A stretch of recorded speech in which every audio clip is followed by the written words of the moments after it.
the internet, and welcome to episode 2 of the Unnamed Games podcast, because we still haven't come up with a name for it, although that might be the name. Who knows? We'll see.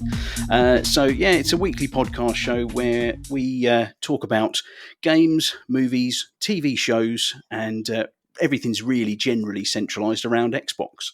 So my name's Craig, aka Indiana Bond, and with me today I have Chris Ratley, aka Ratster. How you doing, mate? Oh, I'm all right. Thank you very much, mate. Good stuff. Good stuff. I've also got Alan Longfangs Howlett. How you doing, Alan? Sup? I'm doing tickety-boo, my friend. Lovely job. And I've got Phil, Speed Freak Phil Thompson. How are you, mate? All right. Ready to rock. Nice stuff. Fantastic. Right. Okay. So, in this week's show, we're going to just have a little bit of a chat about things we've been up to. And then we're really going to go into the news where we're going to talk a huge amount about, a rather big thing that happened, which was Sony's event. So, I think we'll get straight onto it, really. So, I guess first person I'm going to go to is probably Alan. What have you been up to recently, Alan? You got anything to tell us about? So this week I have I finally finished the Doom Patrol first series, which was good fun. I got that for my birthday, and now I've started Lucifer, so I've got the first series of that. But nice. The main thing I was going to talk about is I went to the cinema yesterday. I braved the COVID and went out in public and went and saw a film. And I went out to see, with my lovely wife Ellie, we went to see Bill and Ted, Face the Music. Nice. God, do tell us, mate. What was it like? Yeah. Can I request? No spoilers, please. No spoilers, please, sir. I wouldn't dream of it. I wouldn't dream of it. Of course. Yeah. It's what 29 years since the second film came out. I was a massive 1991. I feel old.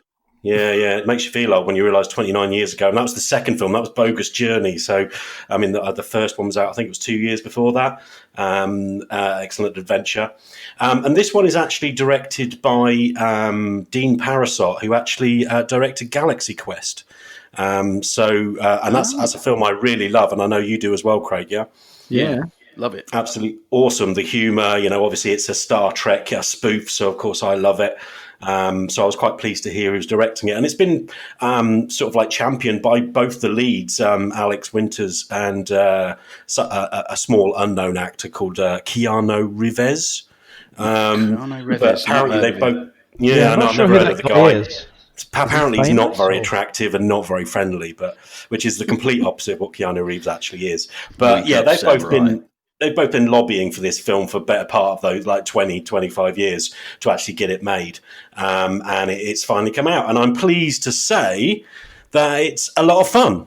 I think one of the inherent problems that you get with films, especially when they're making a sequel to a very much loved film many, many years afterwards, it's very hard to recapture the feeling of the first film or the previous films. And for Face the Music, I have to say, fantastic job. It is both the same writers, Ed Solomon and Chris Matheson, who both wrote the previous two.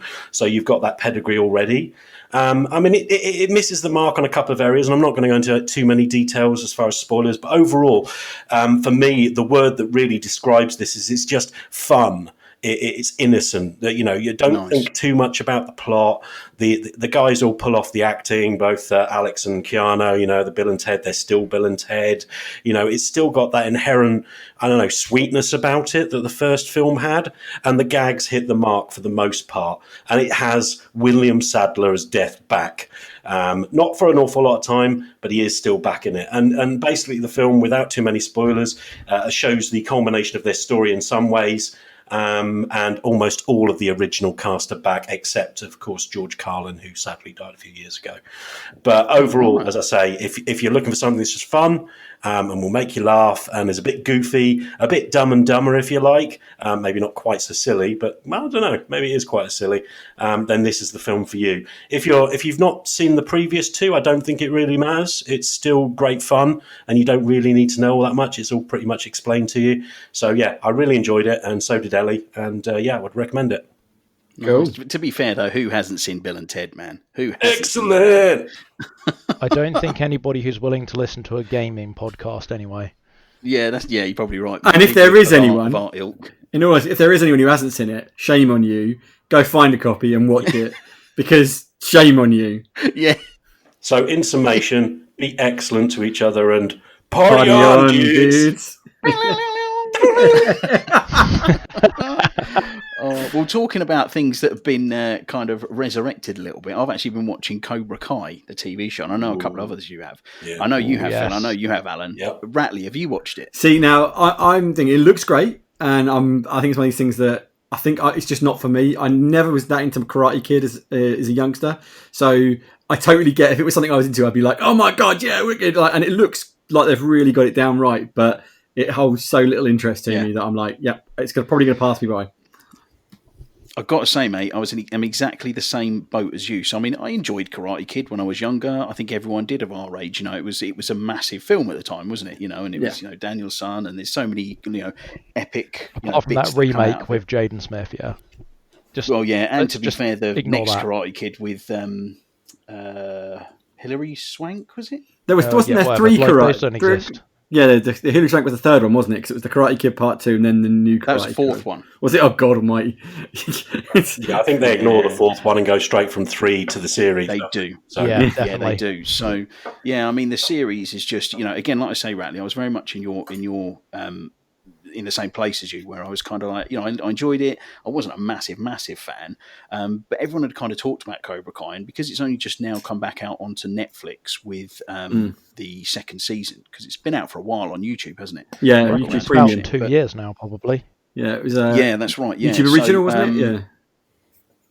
Yes, that's right. Yeah, but I've got to say, but in particular, the first season, absolutely bang on the mark. Every single beat of it. It is so unashamedly cheesy 80s predictable trash. It is you can eat it with a spoon. It is so good. Yeah, that final episode is just absolutely awesome, isn't it, Craig? It's just just makes you feel of the film, and that's one of the things. And I was a bit more into Karate Kid, obviously, than you guys probably were when it first came out, and absolutely loved it. I didn't quite follow the sequels quite as much, so going into watching Cobra Kai, I know some of the characters very well, and I think that's something that the series does extremely well. Is it kinds of breaks your expectations. In the film, it's very much Danny is the good guy fighting off against the bad Cobra Kai. I've forgotten the name of the sensei, but against him and Kreese. That's it. Yeah. Thanks. And Johnny, they're the bad guys. They're all in black. They're the bad guys. And then you got the, Danny and his sensei. But in the series, that those paths are really, really muddled, and nobody's really a bad guy or a good guy. And knowing the original film so well, that's really refreshing. And I just so enjoyed how they kind of taken the original concept and the ideas and the characters and pushed those forward to the modern day. And everybody's a bit kind of, nobody's good, nobody's bad. It's kind of in the middle, and sometimes they make good decisions and sometimes they make bad. And Johnny is particularly well done in this series. I can't remember the name of the actor, but I thought he was fantastic. Yeah, it's very, very good. I mean, I actually went back and sorry, Phil. I actually went back and watched after the end of season 2. I actually went back and watched the Karate Kid films again, and watching that first Karate Kid film completely changes your view on Daniel when he first gets to the area and how he interacts with Ali and how he interacts with Johnny. Yep. It completely changes it, and I was just like, I can't. It was like watching a different film. Yeah, very, very good. What were you going to say, Phil? I was just say, same kind of thing as you. I love the to and fro between Johnny's now the good guy, then he's not the good guy, then he's the good guy, and I like that switch around. However, for me, they got one thing horribly, horribly wrong in it, particularly from season 1 to 2, and that's the car he gets. Gets himself a Dodge Charger. Why want it? It's Shelby Cobra. When it's coming, is it not that? I think they were updating it. They were updating the car because he was driving it at the beginning, wasn't he? I think he had a Pontiac Firebird at the beginning, actually. Oh, right. Okay, so that should have had a Shelby Cobra, because then it would have had the Cobra on there. But what are the chances of him, without spoiling too much, picking up a Shelby Cobra in the way that he did pick that car up? Probably pretty slim, because those cars are probably worth about £250,000. Yeah, if you're talking about the old originals, but if you buy it in the same age as the one he got, they're not very expensive, because they're not as good. Mate, it's 80s trash. Just leave it. And on this episode of Wheeling and Dealing Classic Cars, So what sort of deal can you do me, Phil? Can I have one in blue? Yeah. It's not an old car, is it? It's like a 2012 Dodge Charger. oh man, The same age. Would have been better. Just saying, boys. Just saying. Just Phil to pick up on the car. It was just glaringly obvious. The series was awesome, but they had the wrong car. I mean, he has. I will say this for Phil. He has a valid point. Speed freak Phil, you can see. Yeah, he has a valid point. He does have a valid point, but you might have been just going a little too hard on that. But great series. You might be right there, mate. You might be right. Yeah, I guess in summary, it's if you haven't watched Cobra Kai TV show, I definitely get stuck into it because it has left a big gaping hole in my watching. I'm craving more Cobra Kai, and there is another season coming, and it is so vastly better than I thought it was going to be. For something that is actually pretty cheesy and crap, it's great. I love it. So anyway, but moving on, it embraces the cheese. It does embrace the cheese, and it really runs with it. It's brilliant. Moving on to the next person, Ratley. What have you been up to, mate? So I've had a fairly chill week. I've been sitting in front of the Xbox watching some Netflix, playing a little bit of games, but doing a lot of painting of models because I'm a bit of a Warhammer nerd. Been spending my week just getting some Warhammer painted. Nice. Truthfully, I did watch on Netflix though. One thing I did watch, I would thoroughly recommend, although it's not super pop culture, but it is very, very good, is The Fall. It's come onto Netflix. 3 seasons of a superb thriller series, just superb. Is that Gillian Anderson? Yeah, man, and she is incredible in it. I mean, the whole cast are fantastic. That's BBC, isn't it? I think it was a BBC drama, yeah. And I have to say, I'd seen it on Netflix a little bit, and I was kind of doing one of those things. You look at Netflix and go, "Oh, what shall I watch?" And then the trailer for it, the little trailer they played, and I was popped, and I was like, okay, let's have a look at it. Let's watch this little trailer. And it was just a scene between her and one other guy in it, and they were just talking about something. And I was just so she just, how Gillian Anderson just can hold the screen really well.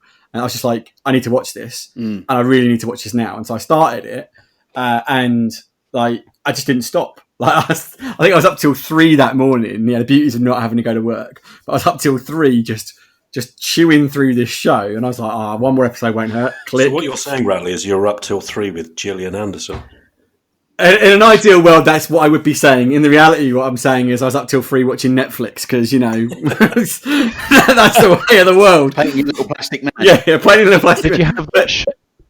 Did you have that shameful moment when it pops up and it says, "Are you still watching this?" And you have to click yes. More than once. I was like, yes, I'm still here. But honestly, I can say this, it's 3 seasons originally screened, but obviously you can binge the whole thing on Netflix. It took me like a day and a half to binge the whole thing because they're hour-long episodes, and it is just a phenomenally good show. It's not particularly happy or chill like a lot of the other stuff that's been discussed so far, where you go, oh, it's so much fun. This really isn't. This is quite the opposite. In fact, it's quite a hard-hitting, quite gritty, quite dark show.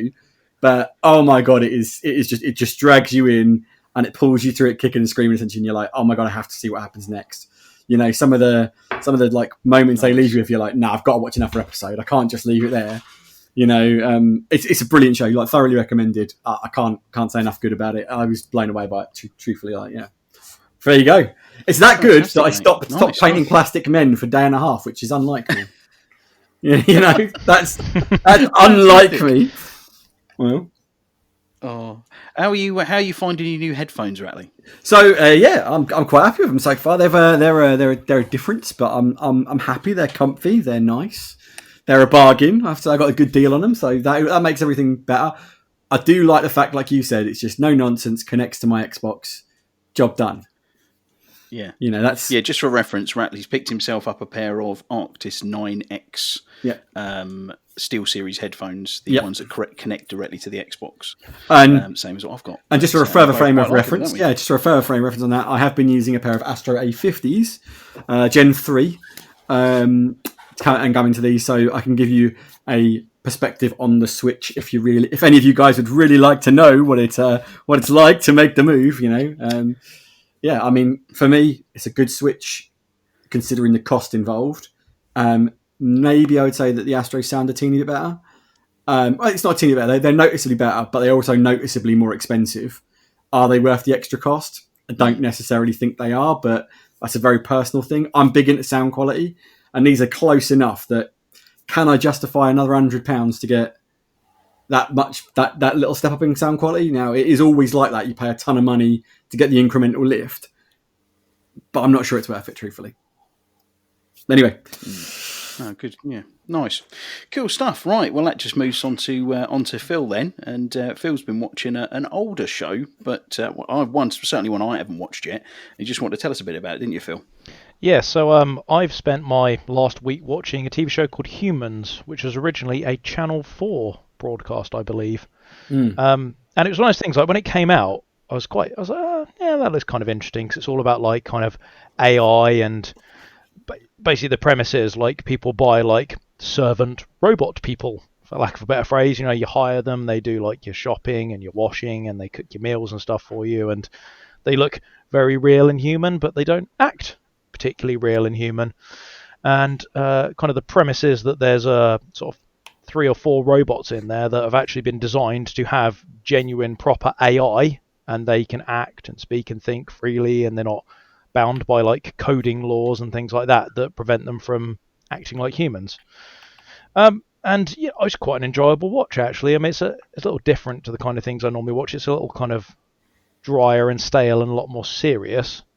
But, you know, it was a good watch. I mean, I watched through all of the first season on there. I haven't dipped into season 2. I believe there's actually 3 seasons in total, so I think I'll probably go back in. But it kind of got me sort of thinking about, you know, the way technology's going, the way they're bringing AI into the home now, and, you know, the latest generation of graphics cards in last year's are all having AI. And it got me thinking about the technological singularity. Are you guys kind of familiar with the concept of that? No. Okay, so the premise behind the singularity is basically it's the point at which technology advances to create, I don't know, for example, like an AI that then is basically intelligent enough that it can upgrade itself. Self-replicate. Self-replicating, yeah. And, you know, you've got people like Stephen Hawking and Elon Musk basically kind of believe the point at which we hit that technological singularity be the point at which the human race becomes extinct. Because we'll just be taken over and Skynet will be created and we'll blow ourselves up. And that's kind of the premise of the singularity, and that kind of Humans, almost like it kind of dips its toe into that sort of premise that these robots are very human but stronger and faster, and, you know, they can network and things like that. And yeah, it kind of got me thinking with the way even like, you know, your in-home technology is going now. You've got the, you know, the new NVIDIA graphics cards using their like DLSS technology, which is effectively AI upscaling, like you're teaching it and it learns, you know. Yeah, they call it deep learning. It's deep learning super sampling, isn't it? You know, deep learning super sampling. Yeah. Very, very clever. I mean, you know, on that point, I mean, I know that I did read somewhere that there was 2 computers, I believe it was in America, I think they were in 2 universities or in 1 university, something like that, where these computers had actually, over time, developed their own language to a point where nobody else could understand what the computers were saying to each other. And that stuff scares the heck out of me, to be honest. I think it was 2 Facebook AIs, if I'm right in saying so. But was it? Yeah. It might be. So yeah, I remember reading about this as well. Like, I can't remember the exact ins and outs of it, but it was a while ago, and I'm getting old, so my memory ain't that good. But yeah, I remember reading about these 2 computers that had kind of developed their own language and stuff. It's like, I think you have to take it all with a bit of a pinch of salt, to be fair. Yes, obviously AI can be extremely worrying, but at the same time, you know, I mean, people are, as long as they are careful with how they program these AIs, there should be fail safes. I mean, obviously, you know, Asimov's rules of robotics and all that. Yeah. So, you know, you would be crazy not to do so. That's not, of course, to say there are not plenty of people in charge who are very, very crazy, but it's a bit like the 2K thing. Isn't it? Everybody absolutely panicked about planes dropping out of the sky and nukes launching, and absolutely nothing happened. It was okay. So I think at the moment we do need to be cautious with AI, but I don't think we need to worry too much. Just we're along. I think I think it's very a long way, but you never know. So it's very go Rally. No, so it's a very long way off, but I think we've got that problem where, you know, we've been our brains have been sort of conditioned thanks to Skynets and other various, big bads in science fiction that we go, oh my god, they've created AI. That means we're all going to die. Yeah, exactly. Yeah, it's like just those maybe two letters. Tomorrow, we probably would think they were going to, that Mars attacks. Oh my god, run for the hills! Yeah, exactly right. We're conditioned to think a certain way because of what we see. Yeah, and it's not what's Craig, realistically there. Thinking about your dreams. Yeah. Cool. Yeah. Well, that TV series started the conversation, didn't it? Yeah, I mean, that was kind of why I wanted to ask the question. It's just like, it's very early doors, and I think it's a really interesting concept. And like you said, I don't think the world's suddenly going to end in 2030 because Nvidia's deep learning super sampling suddenly takes over. Got a name wrong. Nvidia it's not Skynet, it's Nvidia. Yes. Yeah, and it's called Dave. I am the ray trace Terminator. It's a bit like that. What's that Black Mirror episode where they've got the robot military dogs chasing everybody down? Have you seen that? And then literally a couple of weeks afterwards, one Japanese firm then released this thing, and it's basically robotic dogs that looked almost identical to the ones in the Black Mirror episode. You think, oh no! Yeah, it's happening. It's coming true. Yeah, those. Oh, good stuff. Cool. All right. Well, it's nice to sort of see what everyone's been up to, really. And I'm sure the legions of fans that are now listening to this after one full episode will be really interested to know what you guys have been doing. So, I'm putting all my good material too early. I should have saved this for a couple of episodes later. That's it, mate. That's it. I've been onto Squarespace. My fan page website is being constructed as we speak. Oh, actually, quite a good point on that. We've to get this episode, we're up on SoundCloud. I'll also post it up onto YouTube. It's on my channel at the moment, Indiana Bond, but I'm sure we'll do something in the future with a bespoke channel for this show. It's also up on Spotify, and it's currently under review to go onto Apple Podcasts. So I'm still waiting for the email back. It seems to have taken over 24 hours at the moment, so I don't know if there's probably something Phil said they didn't like, to be honest. Wow. I'll also be selling bootleg copies underneath the Blue Bridge in Peterborough Friday night. Oh, fantastic stuff. Yeah. So if you don't want to get it for free on the internet and want to pay some shady looking bloke with a beard under a bridge, then you know where to find him. Also known as Glenda the Troll, if anyone's interested. Glenda the Troll. What? Oh, thanks, right. Phil. Okay. So, I guess we'll move on from there, really. We'll take a bit of a break. And then when we come back, we will go on to the news because there's going to be lots to talk about. But we will see you in a minute. Just make sure the Cobra Kai snake comes in at the end, all right? I want it to really pop. Make it chrome. And throw Thunderstruck under it. I'm pretty sure the rights for that song will cost too much. No, I already own it. Cassette's in the car. Oh, and put one of those Hashbrowns at the end, like Hashbrown Team Cobra Kai or something. And then send it to the internet! Hello, everybody, and welcome back from that short break. So now it's time to move into the news. So yesterday, we're recording this on a Friday, we had Sony release the release date and price of their next-gen consoles, the PS5s. So we thought it was something that's definitely worth kind of diving into a little bit and getting everybody's thoughts. So the disc version, which came out at $449, and the discless version that came out at $359. And I guess I kind of wanted to go through and talk to each of the guys in the room, probably starting with Ratley actually, and just to get an idea of how you think this is going to affect Xbox's attempt to kind of regain their market share, and see if maybe Xbox are going to, if we think they're going to change their price, or maybe they've got something else up their sleeve. What do you think, Ratley? Well, I mean, I sat and watched the show yesterday. I have to say it was a great show for Sony. I thought they did a really good job. I thought it was, as we come to expect from this sort of cycle, they've really smashed it in terms of slick. Presentation was nice. They just delivered what they needed to deliver and got on with it. That price was a bit of a shocker at the end, I've got to say. I did not expect $359 on the digital version.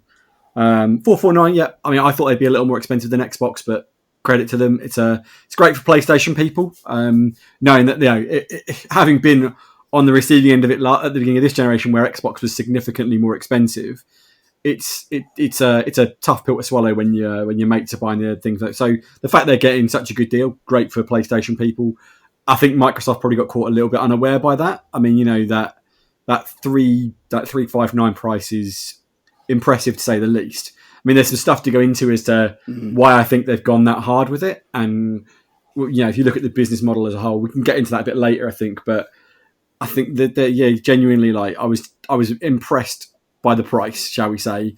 I think offering a full fat machine without the disk drive for that much money is a very smart move on Sony's part. Very smart. And to be honest with you, I had that option being presented to me by Microsoft, a full fat Xbox Series X but without the disk drive. I probably would be very tempted to buy one myself and save myself a few quid because most of my stuff. Do you think that's something they might do? I think that's something they might do. I think we only have to look at the fact they've been sort of dabbling with all digital for a while with the Xbox One S all digital and the Xbox Series S. Both of them being in all digital machines mean that Microsoft aren't adverse to it. I think they've taken the attitude with the two SKUs of one is an entry level machine that gives you, they cut out everything they could to make it as cheap as possible while still delivering that next gen experience. Which, yes, again, it's not full 4K, full fat next gen, but you have got a lot of the next gen experiences like the SSD and things like that we've talked about before. And it'll be for people either on a budget or people who aren't super techie and just want to play the games, and they aren't fussed about it being 4K or 1440p, because let's be honest, right, most people can't tell the difference. I know, like, us hardcore gamers, and I know that, like, there are some people that go, you're not a hardcore gamer. It's like, well, I'm hardcore enough that I can tell the difference between 4K and 1440p, but average Joe is just going to see whether it's FIFA 2022 or whatever it is as a cash gamer. He's I can play that on an Xbox Series S for 250 quid, or, I can spend £100 more and get the same thing, essentially. And they won't be able to tell the blind bit of difference. I still think it's a smart move. But I do think that they got a bit pantsed by that 359, that 360 is a heck of a price, But like I say, I think Microsoft, on the other point, was they've gone for the low SKU, and their opinion is, if you're going for a top dog machine, you get everything thrown in, the whole building. Why would you want anything less? Why wouldn't you want a 4K Blu-ray player? Why wouldn't you want this? This is your media machine as well as your games console. Obviously, like, unlike this generation, they've gone for games console first and foremost, fully fledged with the media machine capabilities, which is nice. But there's definitely an attitude, I think, at Microsoft is like, if you're buying that, you're getting the whole thing, and why would you want to go for a cut down version? Maybe that's the way I see it. Yeah, no, it's an interesting point. I mean, something I read. I mean, this might be completely unsubstantiated because not everything you read on the internet is truth. Unlike a lot of people would generally believe. But I saw a stat about how many of the PlayStations, because obviously the pre-orders went out, very, very quickly, and they sold through, which we'll go through in a minute. But I actually seen a stat that it was a very, very small percentage of those was actually the digital version. And that then got me thinking, is it a case of that not many people wanted the digital version? But then I thought, hold on a second, if they've sold out completely, is only a small portion of their inventory going to be the digital version? And that's how they're saying, right, we're going to put a tiny percentage of everything out at the 359 price, and people are going to run to get that. Oh, I can't get it. Oh, hell, I'll just get the 449 price. I think it's a bit more involved than that, truthfully. Like, it's got a lot to do with margins of games and, how they make their money back on digital. Don't forget, once they've got you on digital, you can't buy disc games, so you can't buy second hand. You can't go to Game and get a discount. You can't do 3 for 2s or buy the older games. If they want to charge you $70, which they're going to, by the sound of things, moving forward, that's your price you're paying unless Sony give you a discount. And Sony can be as tight or as lax with that, sort of free that discount as they choose to. So there's that big element of it as well, sort of margins to be made on games. That's a really good point, actually. That means that basically they've got that you as a customer, you buy that digital version, you can't go to other markets. You literally can only buy from Sony. So while the price may seem like cheaper, as Ratley quite rightly points out, they've basically got a monopoly on you, and that means that they can charge you pretty much anything you want. If you want, Horizon 2, Zero Dawn 2, and they charge you 80 quid, you'll pay 80 quid or you won't be able to play it. Yeah, no, yeah, you're totally right, mate. Yeah, you're right. What do you think, Phil?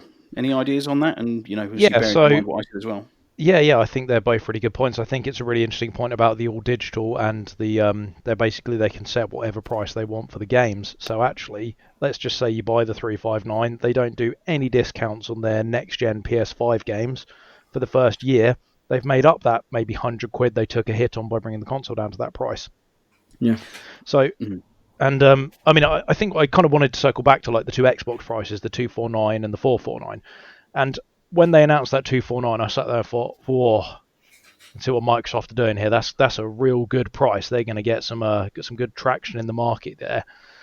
Until they dropped that 359, and I was like, that's a very good price. And I do think actually, like, PlayStation have probably really rained on Microsoft's parade with that one.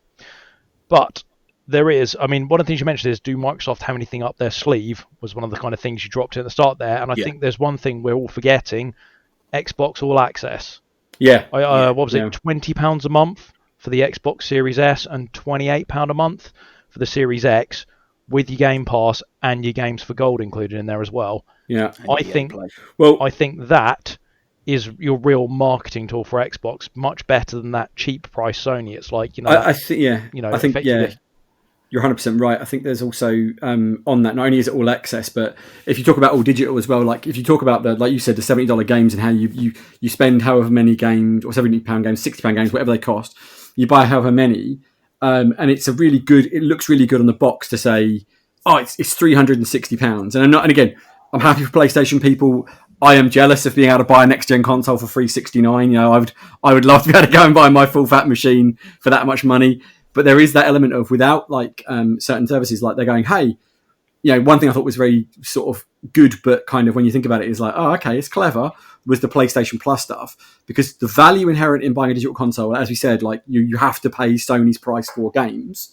Okay, and they set for whatever they are. Now, people kind of go, yeah, but if you buy an all digital Xbox, if it was a Series X and it was full up money for that, and it was still for £400, say, for it, that's not particularly good value. You've still got to buy your games. It's like, but you don't, because if it's a first party game, Game Pass covers all of it, right? So for Game Pass, I spend however much it is a year. I can't remember off the top of my head because it keeps moving. It just goes out of my bank, if I'm honest.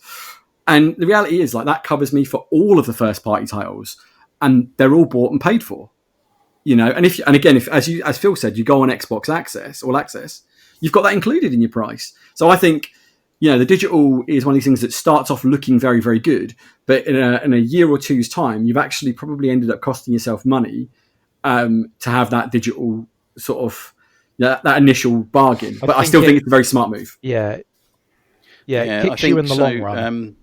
I think. No, you make a very, very good point there. I mean, Alan, have you got anything you want to add into that, do you think? No, not really. I mean, as far as I can see, I don't think it changes an awful lot. I mean, I can totally see the digital PS5 is a good deal, but again, it comes down to the different markets that are going to be the different customers that are going to be looking to buy it. And if you're a PlayStation fanboy, you're going to buy, the PlayStation 5, as I said last week, and the same with us Xboxers. So I don't think the fact that the PlayStation 5, a digital version, is a lot cheaper. It's a great deal for the PlayStation fanboys, but I don't think it's going to attract a huge amount of extra customers their way. Because in my mind, the extra customers you're looking at are going to be, gift purchases or first-time gamers coming into the market, and they're going to be looking for the cheapest way to get into that market. And as Phil quite rightly points out, as we've mentioned last week as well, that Game Pass and the games for gold is, you've got a constant library of games that you're paying out a very small subscription every month for, without having to pay for any additional games. So when you're looking at the Series S at the $249 price point, that's a fantastic deal, whichever way you look at it, with the addition of the Game Pass. So I don't think an awful lot has really changed in my mind as far as where people are going to go. I think it's good to kind of get everyone's thoughts on it. I think we're all pretty much on the same page, really. But I think talking about Game Pass, obviously, it's such a big deal, and Microsoft are focusing so heavily on it and really using it as their kind of selling point as such, particularly with the 249 Xbox. Obviously, Sony have now come out with this PS Plus collection. It's not Game Pass, but is it going to compete with Game Pass in any way? I mean, I'll go to you first, Ratley. What do you think? So I think it's a really smart move for them to help push digital. You think about it, like there's going to be a lot of people who have PlayStation 4, PlayStation 4 Pro, who have been waiting for PlayStation 5, and are like, I want to go, and then they're like, they're going to do one. They're going to look at it and go, it's $450 for a PlayStation 5 full in, and I can still put my discs in the machine. And I want to play whatever games they are, or I can buy $369, buy the digital, and I'll get them all included in my PlayStation Plus subscription. Wicked. I can trade them in and get my money back when I buy my PlayStation. And Sony are like, come to digital. Because again, as we discussed earlier, they're going to make more money off you, right? So it's a very smart move, very savvy on Sony's part to pry people away from physical content in this early stages of the generation, to go, oh, you don't have to lose those games because they're on disc. We're going to give them to you digitally now as part of PlayStation Plus. Aren't we generous people? And initially I was like, well, they are competing with Game Pass. And then, I think we were chatting on WhatsApp at the time, and I said, if it doesn't have first party day and date, it's no compared to the Game Pass. And it doesn't. So we know what it is. It's PlayStation 4 titles coming in there, and it's only a selection of the best ones coming in. Cool. Again, it's a really great service. If you want to switch to all digital, you don't want to buy games anymore from shops, you don't want to have physical media, cool. It's a really great way so you can get rid of your physical media and carry on with the games you love. Again, it's a great move from Sony, both for keeping customers happy and keeping their business model tight. They've got a really good position to be there. I think it will sway some people. Will it sway a lot of people? TBC, because it's got to be the right games in there, right? It's not like they're saying all of our first-party titles from PlayStation 4 are on here. Also, I'm wondering how they're going to do the marketing for it, because again, as we're running up towards Christmas, if you're somebody going out to buy a gift of a console for someone, for a child or whatever, you're going to be looking at what they're selling or what you're getting with it, and it has to be said that's going to look very fancy on the PlayStation digital adverts, which also say you'll get Fallout 4, God of War, Last of Us, Days Gone, all of these, some of them AAA titles, almost all of them, even though they're PlayStation 4 titles, they're all damn good games, and that's going to be a real puller for some people. Yeah, I think it's I don't know. You had your hand up there, Phil. Is there anything you wanted to add to that? Yeah, so I was having a chat with one of my other good Xbox buddies, which we'll just refer to him as Sherman, because you all know who he is. And I was singing the praises of get yourself a Series X, do Xbox All Access, if money's a bit tight, get the S. And he's like, oh, yeah, that's really good, and I get my Game Pass. But Sherman's never had a PS4, and the majority of us have all kind of had the opportunity to play like the God of Wars and the Spider-Mans and stuff like that. But he's never had that opportunity. And he's saying to me, he's like, well, actually, I'm thinking about going PS5 this time, because a lot of the games are going kind of cross-gen, and cross-platform, like Call of Duty's cross-platform. Destiny, I think, has it in its roadmap somewhere as well. And he's actually saying to me, like, if I get the PS5, actually, with that PS Plus collection, all those exclusive games I haven't played yet that I really want to play, I'm going to be able to, get my PS5 at the, maybe I'll get the full fat one with the disc, but I'm going to be able to get all those games and play all those fantastic games, probably with a little bit of extra jazz from the PS5 on there. Yeah. And that is a really appealing proposition to him at the moment. And he's just going to stick with his existing Xbox and Game Pass. Yeah, I suppose the only thing to say on that, though, is if he's actually going to be able to get hold of one, because Sony's obviously announced that they got the date for the pre-orders, and they promising that they give people lots of notice, very much didn't, gave them 24 hours notice, and then most retailers just went within like a couple of hours afterwards, just put the pre-orders live, and it seems like they sold out pretty quickly. Seems like it's pretty much quite a lot of a shambles, really. I mean, I don't know if you've noticed any of that, Alan. I don't know if you've read about that. Have you got anything to add? Yeah, it's hard to. Yes, Sony are very much at fault in some of the communication issues, I think, in this. But I think there is an argument to say that there don't seem to be enough guards in place for retailers to do this kind of thing. But that's not really for me where the story starts. I mean, exactly as you said, I think it was the CEO, wasn't it, of Sony, who was in that interview in July, basically saying that they would give us plenty of notice because people had got a rumor that they were doing pre-orders and people were queuing up mysteriously outside stores.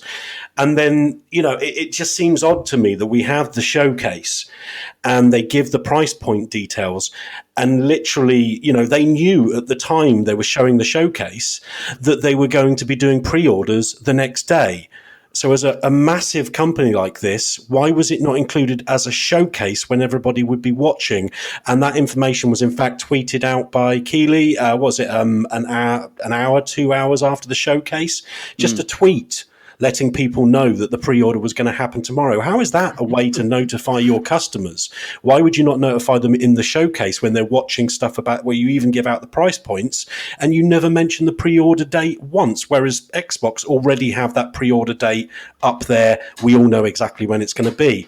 So there's a lot of fault here from Sony. I mean, really, it almost shows like a complete shambles of communication, maybe a lack of respect for their own customer base, and the fact that they didn't deem it necessary to actually notify them correctly. And what we've ended up here with is a situation where many people who have been sitting there waiting for the pre-order, desperate to spend their money at Sony shop, and buy that pre-order that PS5, and they're told, wait till Thursday, was it the 12th or whatever it was, Thursday the 17th, wait till the 17th and you can then pre-order, and then they go online Thursday morning only to find that all of the major retailers have actually pretty much sold out. Now, don't get me wrong, this isn't the whole, there will be, more allocation, I believe, from what I've heard. This isn't obviously all the units that are available to pre-order, but this is a really, really messy rollout. But I think that as far as the businesses, I believe, don't quote me as this being completely accurate, but I think it was Walmart that started selling them first. The pre-orders, basically just went onto the Twitter and said, hey, we're not going to wait till tomorrow. So why do we have these dates in place in the first place? So all they're trying to do is these retailers are trying to get one hand up on the other retailers to get their pre-orders sold as quickly as everybody else. And it creates a false market. It's not fair on the consumer.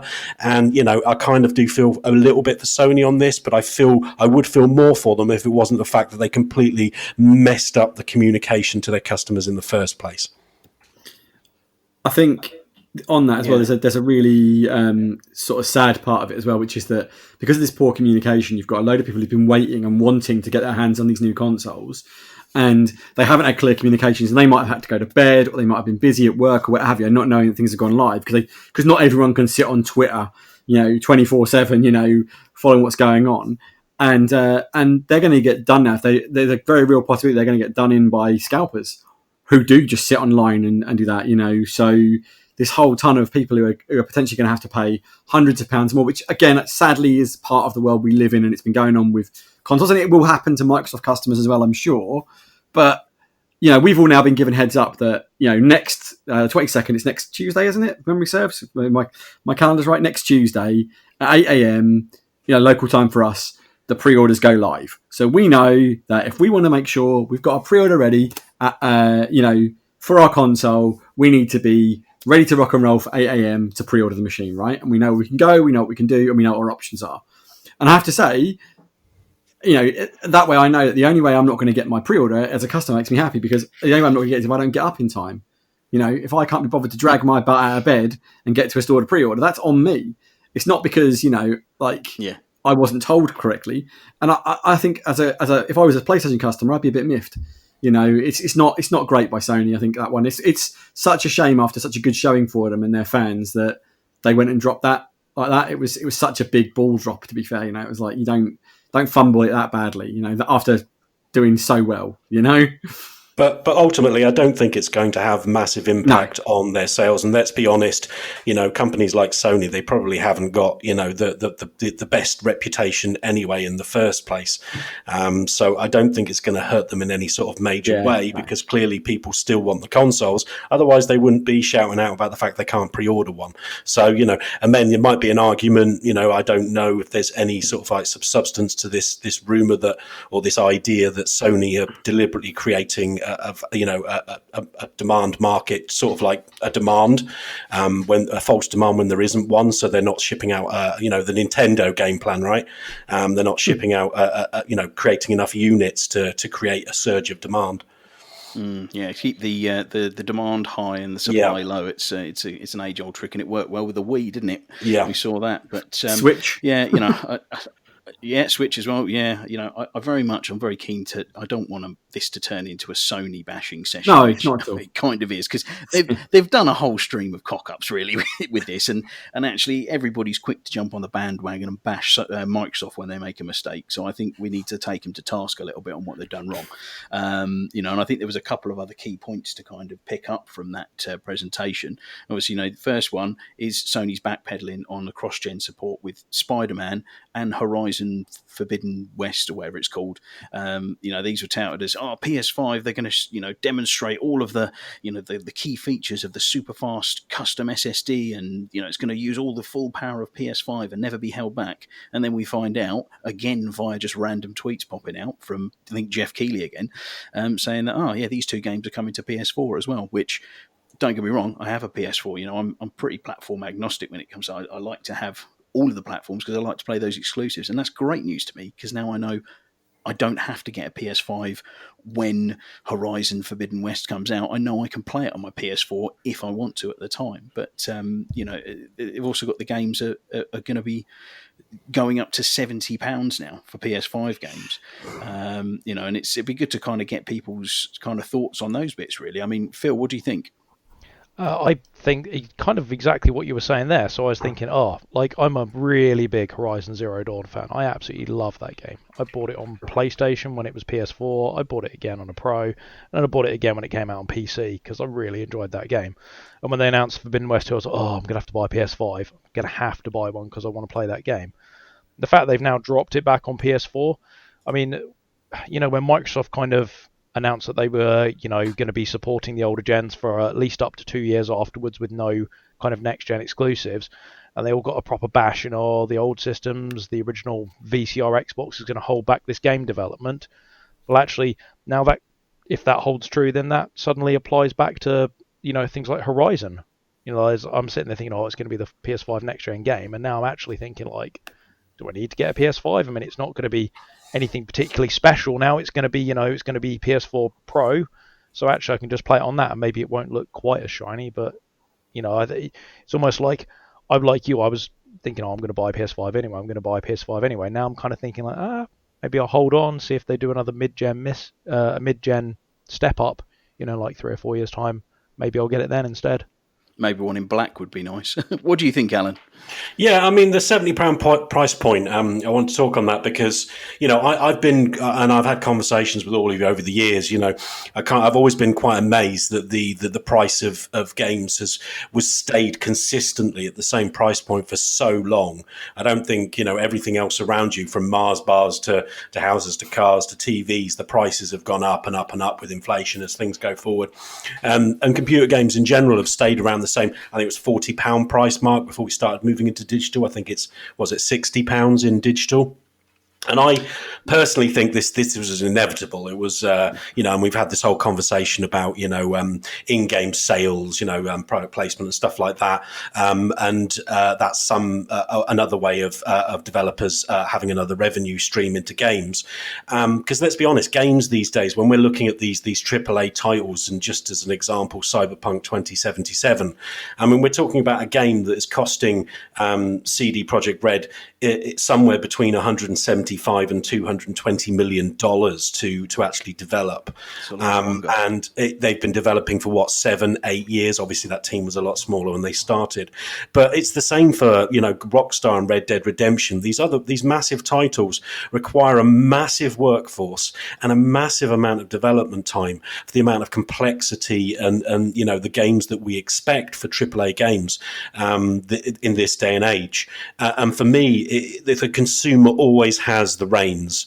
If the £70 price point is too high for you, then don't buy it on release. Wait for it in a sale, because let's be honest, we all know, give it a few months, everything comes down in the sale, or the next one comes out and the older one's cheaper. So if you don't want to pay that price point, that's always your prerogative. And if so few people buy it at that price point, then the developers will see that and then eventually will probably reduce the prices, although that is unlikely. So from my point of view, I really don't have an issue with that price hike, but I do think there needs to be perhaps, you need to keep an eye on it, because we don't want companies like Sony or Microsoft getting a little bit carried away, as we said, with the digital domain and being able to basically hold their customers to ransom.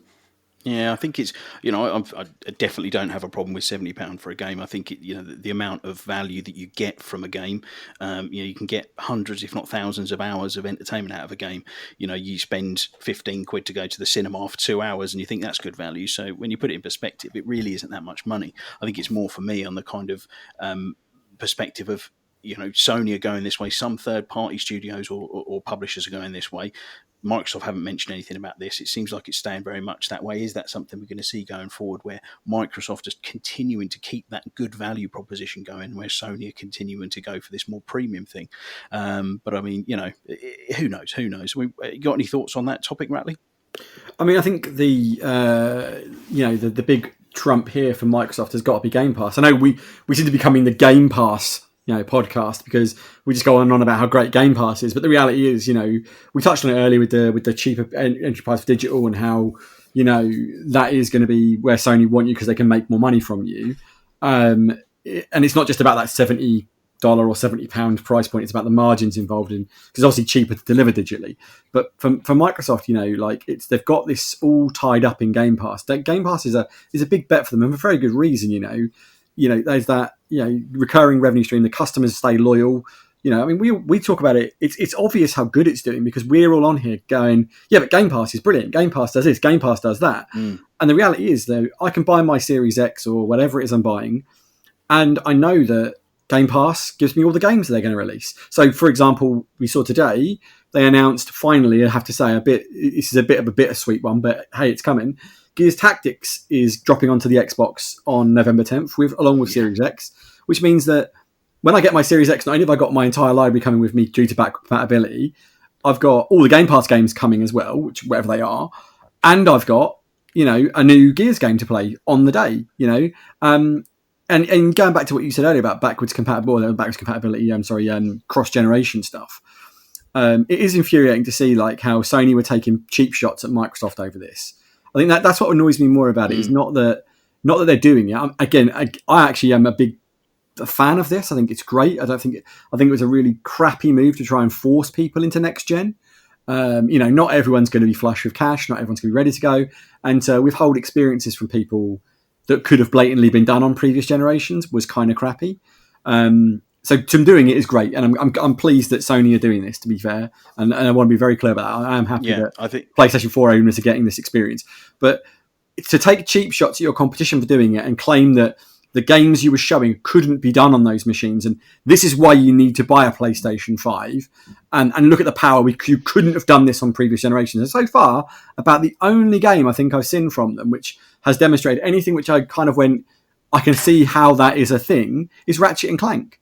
So Ratchet and Clank with that super fast loading between worlds is about the only game that I've seen where they've delivered anything which I don't think is entirely deliverable. Oddworld Soulstorm as well. Possibly, but we don't really know. I haven't seen enough of it to really know where that's going. I know graphically it's very impressive, but I don't know. I haven't seen the super fast load times.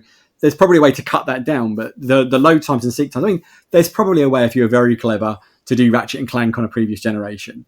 It wouldn't be as nice and as fully fleshed out as it is, but there's probably a way to make that kind of experience happen. But I think the nice thing about what we're getting with next gen is the fluidity and the speed it's going to happen, and how they don't have to compromise those things they want to do. But it does annoy me when a company takes cheap shots at another company. I mean, I know it's corporate and it's the way it does it, but it's just it's so disingenuous to represent it to your customers as well. That you can't do this on a PlayStation 4, and then go, yeah, but you can. I think that's really a really poor show on Sony's part. It's very underhand, underhand marketing techniques. Yeah. Definitely. It's showing a real lack of respect for their customer base. That's a good does word for frustrate it. me. Yeah, definitely. I think just sort of kind of to wrap up just on that section there. I mean, anything you wanted to add in there, Phil? Because I noticed you haven't really mentioned anything about that yet. Yeah, I mean, actually, I wanted to just home in quickly on those load times again, because this is a kind of conversation I think we had offline, maybe even a couple of weeks ago, particularly around Sony's Ghost of Tsushima. So there was a lot of articles, and anyone who's played it kind of understands this. The load times on that game are absolutely minuscule. Like, if you die in that game, you're talking... Yeah, you said last week. I don't know, maybe 10 seconds. Maybe less 10 than that, probably 5 seconds, mate. Yeah, and they physically slowed that game down. And again, I think that's, like we're talking about Ratchet and Clank and how it, it's those super fast load times, and yet you've got a game that's on the current gen, and they're already achieving this just by clever programming and software. I think almost part of that was a bit of a marketing stunt. This whole you need the PS5 to play this. I feel like maybe there aren't actually many games, if any, that particularly require PS5. Yeah, well, I mean, at the minute we won't say that, but I think with Ratchet and Clank what they were showing was the ability to skip between whole worlds instantaneously, as opposed to just without having to see Reloading load the same screens. one, yeah. Yeah, without having to see load screens as well. That's a big thing. But I mean, we won't know until we get this whole next gen, right? We're all harping on about how great it's going to be, and the reality is none of us are going to really know until we get proper next gen. And if you look at every generation of console, right, you don't see proper next gen until you're probably a year or so in. There's very few games at launch which are, if not 2 years, probably. which are representative, right? So yeah, that's why a lot of people say wait a year because there's no value in it, and I totally see that point. I'm still buying one, but I totally see that point. Yeah, we wouldn't be a gaming podcast if we weren't going to buy one. Well, I'd say that was a perfect segue into my next point, but it kind of gives away my next point a bit, really, I suppose. I think kind of mixing sort of 2 points into one. First off, were there any games that really piqued your interest from the show? And where do you stand on your purchase after getting all this info? Are you still planning on getting an Xbox, or are you maybe switching over to a PlayStation 5? I want to go over to you, Alan. What do you think? Oh, well, I may have mentioned it before we started this evening. And I think I mentioned it last week. Occasionally there comes along a game that makes me, sort of like think, oh, dear God, I seriously need to get myself a PlayStation, whatever that current generation is. I kind of have this love-hate relationship with exclusives because it kind of, there've been quite a few God of War that I've sadly never played, The Last of Us never played because I play on the Xbox. And I have mentioned last week that I completed Dark Souls eventually, which was a huge challenge, and I was extremely proud of doing so. And that trailer for Demon Souls, I mean, I want to use all kinds of words that I'm not allowed to use in this podcast to describe how it made me feel when I watched that trailer. Let me put it this way, there were lots and lots of wipes about. But James May's fizz in the back of his trousers. It just made me so excited. It just looked amazing. It looked like Dark Souls, Demon Souls, with an absolutely beautiful graphical veneer. Whether the game delivers, I don't know yet, but from what I saw in that trailer, it made me hugely excited. And the other one, which I'm a little bit, is Hogwarts Legacy, which I'm not afraid to say I'm a bit of a Harry Potter fan. I do like Harry Potter. I love the films and the books. It's not just for kids, and that's also looking really, really fun. And again, I can't play it because it's on a PlayStation. So that one is cross-gen, mate. Is that cross-gen one? Cross-platform. It was the other one was Spider-Man, Miles Morales. That looked freaking awesome. And Resident Evil 8 Village, cross-gen as well. Cross-gen as well. Cool. So it's just Demon Souls. So, just back to the second part of my question then. So, do you think you'd still just getting an Xbox, or will you pick up a PlayStation at the beginning as well? No, I won't be picking up a PlayStation at the beginning. It's not a question of, the fact I've just said that, there are games I would love to play, really seriously, desperately want to play. It's not even a question of money, although it is. It's a question of time. It's like, it's just, I just don't have, I've got so many games already in my library that I've barely touched or not touched at all because I bought on a whim. Oh, that looks interesting. I'll play that eventually. And some of these games can take, 60 to 100 hours, or in the case of Ark, maybe a couple of hours. But, there's just simply not enough time to play every single game, and to buy another full console to play a couple of games, to me, if I was wealthy, yeah, sure, no problem. But I'm not, so it's not going to happen. Yeah, no, exactly, yeah. I think, just to put that in perspective, when you talk about a game like Ark, it's a few more. We actually worked out it was about, 1,700 hours, I think Alan's put into that one. So, yeah, he does really like that game. Anyway, it's all right. Moving on. We're starting to run a little bit low on time now. So, I'm going to go to Phil next. Just the same sort of question to you. Is there any games that piqued your interest, and will you be picking up a PS5 at launch? Okay, so games that pique my interest. Obviously, I've discussed that my love of Horizon very much excites me in terms of that as a game, but they didn't really show much. It was just a little sizzle reel at the start. But the new kind of game they showed that had me very excited was Final Fantasy 16. So, for reference, I'm a big Final Fantasy 14 fan, and I've spent, I believe it was 1,900 and something hours at last check. And particularly the reason I'm interested in Final Fantasy 16 is the game director who fixed Final Fantasy 14, who destroyed the original one and created a Realm Reborn and basically saved that game, is the guy who's working on 16. So Sorry. I see a lot of kind of hallmarks of it, and I'm very excited for that. That was mean, Craig. It was mean. I'm sorry. No, I absolutely Unbelievable. know that Final Fantasy is an incredibly popular game. Loads of people play it. Phil loves it, and I know a lot of friends who love it. I just can't get into it. And that was mean. I'm sorry. I apologise, Phil. But yeah, moving on, last but not least, Mr. Ratley. What do you think? Well, I thoroughly agree with you about Final Fantasy, mate. I get that it's a big deal, and I get people love it, but it's not for me in the slightest. So we are together on that one, my man. To be fair, that particular showcase, there wasn't anything that got me all stupidly excited. Again, lots of stuff that looked good. The God of War announcement at the end, I get that that's a big deal. I mean, teaser. Sorry, it wasn't. It was an announcement, wasn't it? I guess, but that looked cool. I said looked cool. The idea sounds good. I mean, I there wasn't much there for me yesterday. Truthfully, it's not something I'm going to get all excited about. Will I buy a PlayStation? We covered this last week. I genuinely have not got enough time or money to invest in a second console just for the hell of it, or for one or two games. I'm the same as the other people here. So, in time maybe, but right now not a chance. I'm going to buy an Xbox because of where I am with my gaming library and the games I like to play, the Halos, the Gears, etc. They're going to come with me to the next gen, and that's the reason I bought an Xbox One. I'm staying with Xbox because of that. And like I say, maybe I'll entertain a PlayStation down the line. It's not that I'm against it, just there's nothing there for me at the minute. I think I'm very similar to you, Ratley, in my choices. Obviously, I'm going to be getting an Xbox Series X. Need to be getting myself one of those for, again, the very same reasons. Halo, as I said last week, is my all-time favourite game. Do love Gears, and I love everything that Xbox are doing. But, again, with Alan, very, very interested in Demon's Souls. It does look really, really cool.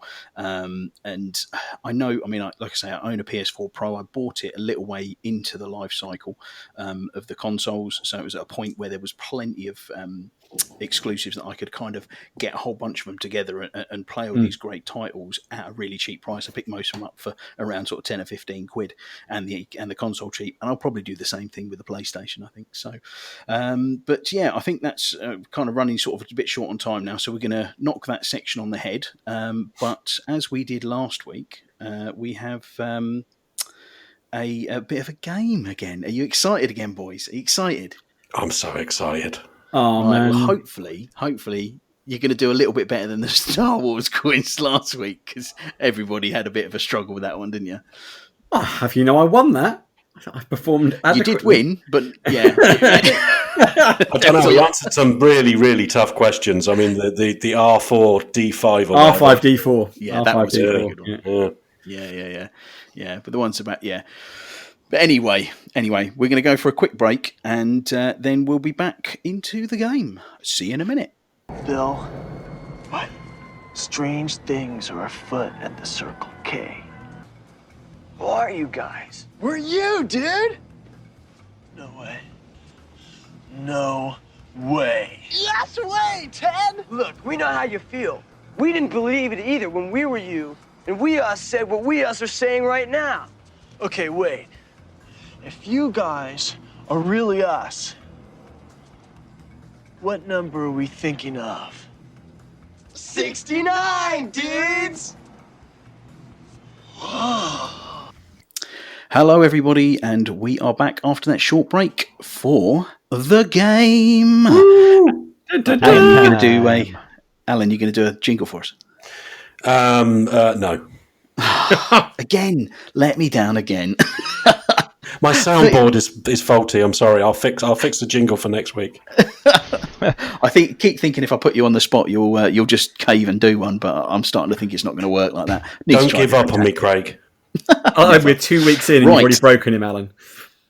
Yeah, I can't do it anymore. Right. So the game we've got today. So I've made a little game up. Now, what I did is I went onto Google and I typed in a film name, and I typed in asking the top 10 build cast in that film. Okay. Now, how this game's going to work is I'm going to read out from the 10th most famous person up to the most famous person in the film. I'm going to read their names out, and you're going to have to guess what the film is. Now, all you need to do is just shout out to me what you think the film is, but you can only do it once per actor as we go through.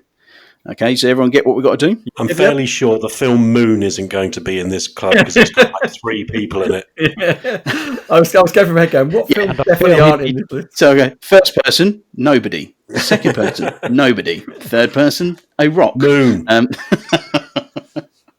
Cool, right. Okay, so we're going to go in. So no buzzers. You can just literally guess the film as we go through. Right. So I'm just going to make this a little bit bigger, actually, because I can barely see it. Should have been a bit more prepared than that, really. Right. Okay, so film number 1. Some of these, I'll tell you, are really hard to start with, and they really kind of come into their own. All right. So, film number 1. David Aston. Who is that? Goonies. Paul Goddard. Downton Abbey. Robert Taylor.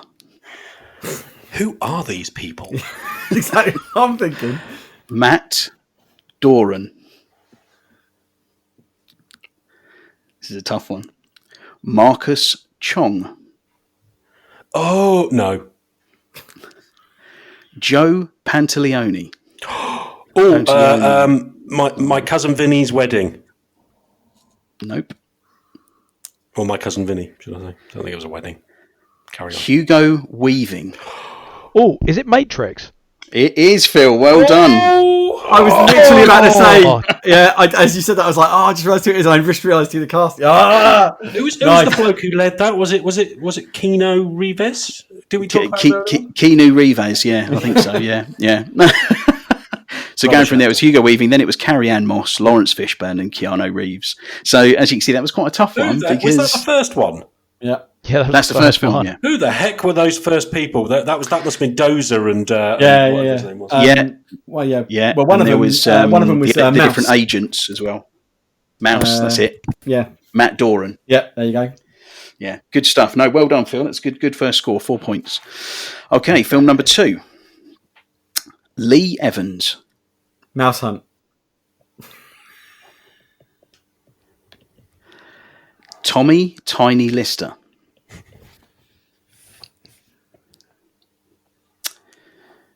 Brian James. Luke Perry. Mila Jovovich. 3 to Tango?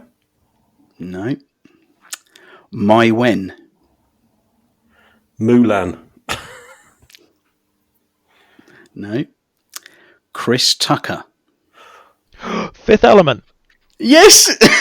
How is Mila Jovovich so low in that cast list? I don't know, man. This is just how Google's put it out. That's crazy, man. That's it was ridiculous. Chris Tucker that gave it away. Well, as soon as you said it, I was like, it's a bit, but I was like, you got it just before I did, but that, it was like, when you went Mila Jovovich, I was like, okay, well, it can't be the Fifth Element, because she's like, the main cast. I was like, what? That might have been in order of appearance. Yeah, I don't know. Yeah. Any of the people before that, the second you said Chris Tucker, was like, it's Fifth Element. How many films are there in this, Craig? There's 10 films. Oh, so Phil's got a two film lead already. Phil's well ahead. So it's on 8 points currently. So it's 8 points to Phil, nothing to Alan, nothing to Ratley so far. But I think it's going to change. Right, film number 3. Mark Rolston. Aliens. Oh my God, he's got it! Yes! And he plays Drake, thank you very much. Yeah. Unbelievable. Do you know, I knew you were going to put aliens in. Just as we started, I said, you better not put aliens in this, because Ratley will just guess it. Well, I had to put it, because I thought, like, we've only just recently seen it. Alan's mad on it, and Ratley's mad on it. I had to put it in there. I can't believe you got it the first one. That's brilliant. I know who the actor is, but I didn't know his name. Yeah, plays Drake. That is impressive, mate. 10 points to Ratley. So that's our first perfect answer. Well done. You're welcome. Alan's been very quiet. Yeah, I'm not impressed. Do you know what? It's a good job. Too hard work, all undone by one. Well, the thing is, like, if you'd have gone for Alien, the first cast member that would come if it was done by like billing, I would have got it from that as well, the first one. So he better not be in there, because otherwise everyone's screwed except for me. So, Alan, if I went through the cast, tell me when you would have got it. Got Al Matthews, William Hope, Bill Paxton. Lance, yeah. I could have got it from any of them. And them. it was Lance Henricks and Yeah. Paul Reiser, Jeanette Goldstein, Michael Bean, Carrie Henn, who was Newt, and then Sigourney Weaver. Yeah, I have only one thing to say, man. Game over, man! Game over! Don't worry, still plenty more to play for. So after the end of that round, we've got Phil on 8 points, Ratley on 10 points, and Alan still not yet on the scoreboard, but I'm sure he will be soon. Okay, film number 4. Tim DeZahn. Christina Cabot. George Maguire. David Andrews. Zach Grenier. Jared Leto. Fight Club. Fight Club is right. Absolutely fantastic. Yeah, well done. Nice. 5 points to Alan. Genuinely forgot that he was was a in tough Fight one Club. because you would recognise. Yeah, I recognised one of the earlier names, but I wasn't sure. But when you went for Jared, it was obvious. Yeah. Then the next one would have been Meatloaf, then Helena Bonham Carter, then Edward Norton, then Brad Pitt. Yeah. So, no, well done. Brilliant first one onto the scoreboard there, mate. Fantastic. Good job, man. Thank you very much. Right. Film number 5. In fact, I will actually add into this. I've picked these films because I know they're ones that everyone will have seen. So I didn't pick anything really random and obscure. So there's no piano cast list here. The piano. You haven't seen the piano? Right. Okay. Film number 5. Domhnall Gleeson. Andy Serkis. Lord of the Rings. What? The Hobbit. Nope. Lupita Nyong'o. King Kong. Nope. Oscar Isaac. John Boyega. Star Wars. Force Awakens. No. The Last Jedi. Right. Okay. Alan was first, but got it wrong. And I was first. Ratley, that was you. I was first and got it wrong, mate. To be fair. No, you got it right. Did I? What? It's Force Awakens. You said The Force Awakens. Yeah. He said Last Jedi. Okay. I thought he was after me, but yeah. So you got it right. Okay. Cool. There you go. Yeah, Force Awakens. There you go. Sorry, mate. I thought you meant the other way. Sorry. So that's 6 points to Ratley. Nice one. Well done. So close there. So close. Unlucky. Right. Okay. Film number 6. Okay. Let me move this over because I can't read it. It's so small. Okay. Shannon Cochran. Ron Perlman. Pacific Rim. Marina Sirtis. Star Trek Insurrection. Nope. Star Trek. Bakes McFadden. It's Star Trek Generations. No. Nope. Nemesis. Michael Star Trek Dorn. Nemesis. Star Trek Nemesis. Nemesis. That was Phil. Oh! That was Phil with Star Trek Nemesis first. I'm terribly sorry, Craig, but I won't be able to finish the podcast. I'm going outside to throw myself under a bus. Oh no! Oh, Alan. I could. Do you know what I was from the minute I said Star Trek? I was like, I know the name of the film, and I just couldn't. I couldn't get it in my head. I was like, it's the one it's where one of those things Tom where Hardy big name actors show up in like a film, and you don't even know they're in it. I did not know. Right, I'm sure if I saw it, I'd recognise him. But Ron Perlman, he's the Romulan. No, not Romulan. The Reman. He's the big Reman guy who Tom Hardy Viceroy. Yeah, with Tom Hardy. Wow. Yeah, and I could just see it. I could see Tom Hardy until you boys said it. Yeah. I could just see it, and I was like, So we went. Couldn't get Nemesis out. Yeah, shocking. Yeah, so it went Michael Dorn, then LeVar Burton, then Tom Hardy, then Brent Spiner, then Jonathan Frakes, then Patrick Stewart. Yeah. Cool. Well played, Phil. Right. No, it's looking good. So after that round 6, that is Alan on 5 points, Phil on 14 points, and Ratley on 16 points. So it's still all to pay for. Still 4 films to go. Right. Film number 7. Robbie G. Stephen Graham. Raid Serbedzija. Well done. Killed it, man. Yeah. Brad Pitt. Vinnie Jones. Snatch. Yes. That's it, Phil. It was I Snatch. knew it started with an S. I just couldn't get that. Sorry, yeah, the second you started humming, I was like, fuck. Fantastic. Well done, mate. 6 points for that one. Brilliant stuff. Okay, right. Next round number, what were we here? 8. Yeah. So, Stellan Skarsgård. Kobe Smulders. It. Nope. Clark Gregg. Avengers. Is right. Avengers, mate. Fantastic work. Well done. That's, what is that? That's 8 points for you, mate. Oh, it's getting tight up the top here. You're right, Alan. You're getting quiet again, mate. You can still do it, mate. You can still do it. I'm not doing well in these quizzes. Clearly, I shouldn't be sniffing glue before I start these podcasts.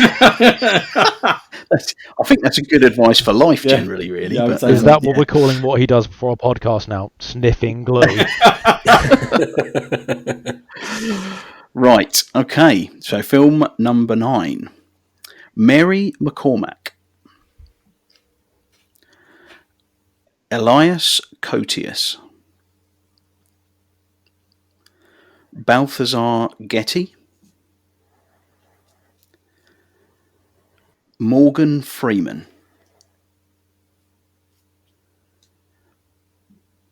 Maggie Gyllenhaal. The Dark Knight Rises. Aaron Eckhart. Batman. The Dark Knight. It's the Dark Knight, not the Dark Knight Rises. The Dark Knight. It is the Dark Knight, yes. Well done, Ratley. You two went either side of it then. Oh, brilliant. That's 5 points there to Mr. Ratley. Right, so that puts us currently on... So Alan's on 5 points, Phil's on 20 points, and Ratley's on 29 points. I don't know. So... Sorry, Alan. I was just saying, I don't know what happened. I actually used to run the video store choices in the middle of Bury St Edmunds, didn't I? For like 6 years. My film knowledge has seriously gone downhill. I need to go out, take myself out back, and have a word with myself. Just to be clear, mate, I think the it's video store that closed, that went out of business. Damn, bro. Thanks, Phil. I don't think that was exclusively down to Alan's film knowledge, it but was I think open it's for many probably years more. after I know that.